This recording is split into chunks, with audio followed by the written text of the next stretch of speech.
I appreciate you joining me today. We're going to be looking in the account of Esther today.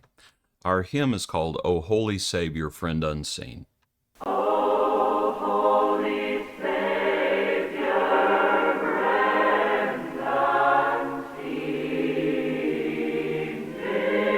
in thine arms thou didst me lead.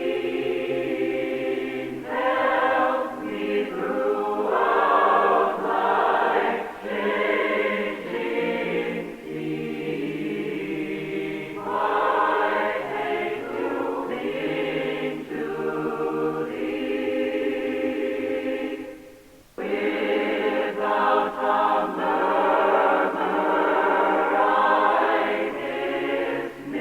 My faith to cling to thee. Without a murmur I dismiss my former dreams of earthly bliss. My joy, my recompense be this. Turn to cling to thee.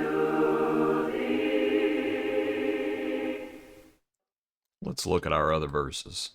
Verse 3 Though oft I seem to tread alone life's dreary waste with thorns o'ergrown, thy voice of love in gentlest tone still whispers, Cling to me. Though faith and hope are often tried, I ask not, need not aught beside. So safe, so calm, so satisfied, the soul that clings to thee. O holy Savior, friend unseen. We're looking in the book of Esther today. And we'll consider here in a moment Esther chapter 4. If you're not familiar with Esther, it begins with the king and a queen named Vashti. And the king calls for his queen and wants her to come out and frankly somewhat parade herself. And as you can see, what this paragraph is, how this paragraph is headed, she refuses. And because of that, the queen is deposed. And that gives, that leads to the situation that a new queen is going to be sought. And so what ends up happening is Esther is going to be chosen. Now, Esther is not her Jewish name. Her Jewish name is Hadassah. But she's going to be chosen, and so you have the preparations that are made as the call goes out, so to speak. And of course, this is the time of the captivity, starting to wind down. Esther's relative named Mordecai, as it says there in verse 7, that would be says Mordecai brought up Hadassah, that is Esther, his uncle's daughter, for she had neither father nor mother. They were gone. The young woman was lovely and very beautiful. When her father and mother died, Mordecai took her as his own daughter. And so you have her coming to the forefront. Mordecai then discovers a plot where the king is going to be assassinated. That's the plot. He finds it out and prevents it from happening. And so then we get into chapter 3. Because what happens in the book of Esther is that there's a man named Haman who's pretty high up in the government. And that's verse 1. And he demanded that everybody, frankly, bow down to him. Verse 2. But Mordecai would not do that. And it infuriates Haman. And so Haman concocts a scheme to kill all the Jews. And promises to give so much money into the treasury, such things as that. And it's just a sad picture. And so the decree is sent out. So the king, anyway, you might have some questions about the account because what's happening is Esther is not letting people know her ethnicity, that she is a Jew. And so it's pretty obvious Haman doesn't know. And I think one would have to say it's pretty obvious the king doesn't know. So anyway, so the law goes out, a copy of the document goes out that all the Jews are going to be exterminated. And so when Mordecai learns all that happens, he's overcome with grief. He's in the midst of the city, he's crying out, the loud and bitter cry. Esther's maids and eunuchs come and tell her what's happening, and the queen was deeply distressed, verse 4, so she sends garments to clothe Mordecai, sort of giving him a there. He would not accept them. And so you start having messengers going back and forth between Esther and her relative Mordecai. So Mordecai, verse 7, tells the messenger all that had happened and the sum of money that Haman had promised to pay into the treasury. He also gives him a copy of the decree that's been sent out to exterminate the Jews. And so Esther's told all these things. And so now Esther speaks to the messenger to pass on to Mordecai. Verse 11, all the king's servants, people of the king's provinces, know that any man or woman goes into the inner court to the king. If anyone does that, and they haven't been called, there's one law, and that's to put them to death. And she says, I have not been called to go into the king these 30 days. And so they tell Mordecai all these words. And so let's read verse 13 on. And Mordecai told them to answer Esther, do not think in your heart that you will escape in the king's palace any more than all the other Jews. For if you remain completely silent at this time, relief and deliverance will arise for the Jews from another place, but you and your father's house will perish, yet who knows whether you have come to the kingdom for such a time as this. Then Esther told them to reply to Mordecai, go, gather all the Jews who are present in Shushan and fast for me. Neither eat nor drink for 3 days, night or day. My maids and I will fast likewise.